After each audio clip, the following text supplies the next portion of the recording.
আমরা যারা ভোটার, আমরা ভোট দিতে চাই।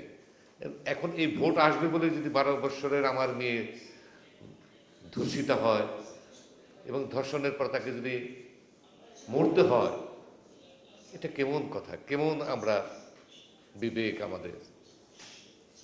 আমার একটা কথা বারবার মনে হয়, সেই আমাদের সব্যসাচী কবি শামসুল হকের একটি, জন্মেছি বাংলায় বাংলায় কথা বলি, একসাথে আছি একসাথেই বাঁচি, সব বিভেদের রেখা মুছে দিয়ে সামনের ছবি আঁকি, একই সুরে বাজিয়েছি বাঁশি, গলায় পড়েছি ফাঁস, আপোষ করিনি কখনো আমি, এই হলো আমার ইতিহাস।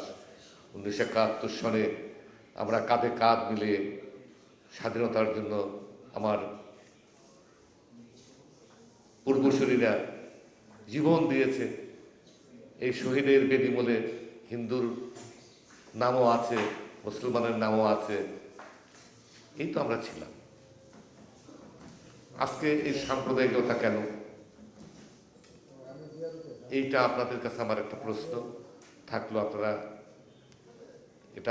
এই উত্তরটা আপনারাই দেবেন আশা করি। আমরা নিরাপদ একটি বাংলাদেশ চাই,